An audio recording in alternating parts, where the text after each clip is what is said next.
बाहेर पाऊस पडत असेल किंवा थंडी असेल तर काही तेलकट झणझणीत चमचमीत खाण्याचं आपलं मन होतं. आज आपण बनवतोय वडापाव. चला तर मग रेसिपीला सुरुवात करूया.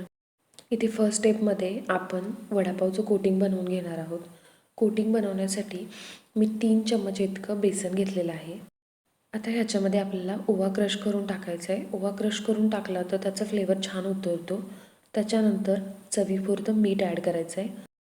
आता ह्या सगळ्या जिन्नसमध्ये थोडं थोडं पाणी ॲड करायचं आहे आणि आपल्याला ह्याचं एक ठीक असं बॅटर बनवायचं आहे, जेणेकरून आपला जो वडा आहे त्याच्या सगळ्या बाजूला ते कोटिंग व्यवस्थितपणे चढलं पाहिजे. पाणी हे थोडं थोडं करूनच ॲड करायचं आहे. एकदम तुम्ही ॲड केलं तर बॅटर एकदम पतलं होऊ शकतं. आता वडे बनवण्यासाठी मी इथं 7 बटाटे आणि वाटीभर इतके हिरवे वाटाणे आपण 2 शिट्ट्या काढून घेतलेले आहेत. त्याच्यानंतर आपल्याला ते स्मॅशरच्या साहाय्याने स्मॅश करून घ्यायचे आहेत. एकदम बारीक असा बटाटा स्मॅश करून घ्यायचा आहे. वाटाणा थोडा मोठा मोठाच ठेवायचा आहे. आता आपले बटाटे आणि वाटाणे स्मॅश करून झाले आहेत. आता ह्याच्यामध्ये आपण ॲड करतो आहे चवीपुरतं मीठ, हिरव्या मिरचीची पेस्ट आणि भरपूर अशी कोथिंबीर ॲड करायची आहे. तुम्ही हिरव्या मिरचीची पेस्ट कमी जास्त करू शकता आणि कोथिंबीर जास्त ॲड केल्याने छान असा फ्लेवर त्या वड्यामध्ये उतरतो.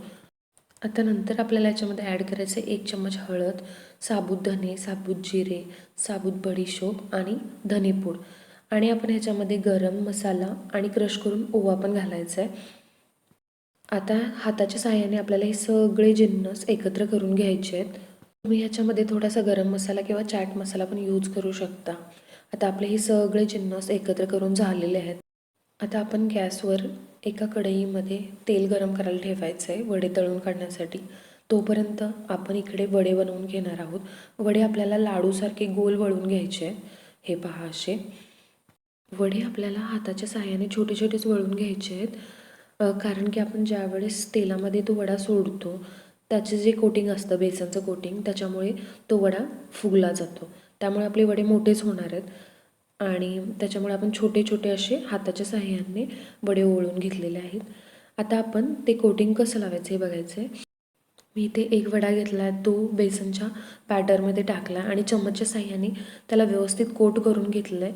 त्याच्यानंतर आपण इथं तेल गरम झालं आहे का चेक करायचं आहे. आपलं तेल छान गरम झालेलं आहे.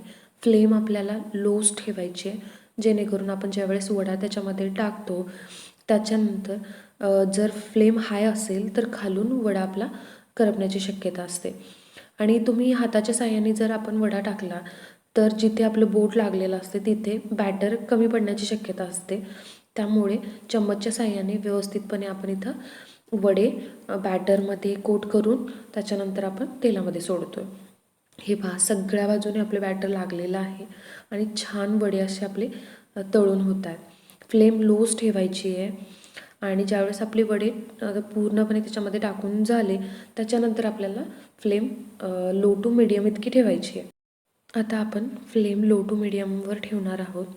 त्याच्यानंतर मी हे साईडला जे एक्स्ट्राचं बॅटर टाकते आहे त्याचं कारण जी वडापावमध्ये आतमध्ये लावलेली जी लाल कलरची चटणी असते ती हेच जे साईडला आपण वडा सोडून जे बॅटर आपण टाकलं त्याच्यापासूनच बनली जाते. त्याच्यामुळे मी हे बॅटर टाकून घेतलेलं आहे. आता वड्याच्या सोबत हे पण आपल्याला तळून घ्यायचं आहे. आता वडे पहा आपल्याला एका साईडनी व्यवस्थित तळून झाल्यानंतरच आपल्याला त्यांना पलटवायचं आहे. हे पहा एका साईडनी तळून झालेले आहेत आणि आपले वडे पूर्णपणे तळून पण झालेले आहेत. त्याच्यानंतर आपण हे प्लेटमध्ये काढून घेऊत. वडे साईडला काढून घ्यायचे आहेत आणि जे बाकीचं बॅटर एक्स्ट्रा टाकलेलं होतं ते आपल्याला एका साईडला काढून घ्यायचं आहे. आता आपण सगळे वडे ह्याच्यामधून तळून घेणार आहोत. आता आपला वडापाव रेडी आहे. मस्त गरमागरम वडे तळून तयार झालेले आहेत. आता आपण वडापावची चटणी बनवतो आहे. आता वडे साईडला ठेवायचे आहेत आणि एक्स्ट्रा बॅटर आपण जे तळून घेतलं होतं ते आपण एका मिक्सरच्या भांड्यामध्ये काढून घ्यायचं आहे. त्याच्यामध्ये 1 चम्मच लाल तिखट, चवीपुरतं मीठ आणि कलर येण्यासाठी थोडीशी काश्मीरी चिली ॲड करतो आणि 2 ते 3 लसण पाकळ्या आपण ह्याच्यामध्ये स्वादासाठी ॲड करतो.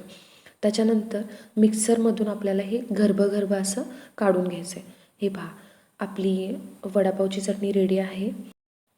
आता आपला वडापाव चटणी सगळं रेडी आहे. त्याच्यानंतर लादी पाव आपण मधून कट करून घेतलेत आणि त्याच्यावर चटणी आपण लावून त्याच्यामध्ये वडा घालून सेट करून घ्यायचं आहे. इथे तुम्ही मुलांसाठी जर बनवत असाल तर तुम्ही सॉस पण यूज करू शकता, टोमॅटो सॉस. आपला मस्त वडापाव रेडी आहे. हा बेत तुम्ही इव्हिनिंगसाठी करू शकता. खूप मस्त चमचमीत आणि कमीत कमी वेळामध्ये कमी कमी इन्ग्रेडियंट्समध्ये तयार होणारी ही रेसिपी आहे. इव्हिनिंग स्नॅक्ससाठी एकदम बेस्ट बेत आहे. अशाच झणझणीत चमचमीत रेसिपीसाठी माझ्या चॅनलला सबस्क्राईब करायला विसरू नका. आणि रेसिपी आवडली असेल तर कमेंट करून सांगायला विसरू नका. तुमच्या कमेंट वाचायला मला खूप आवडतात. पुन्हा भेटूत एका नवीन रेसिपीसोबत. तोपर्यंत धन्यवाद.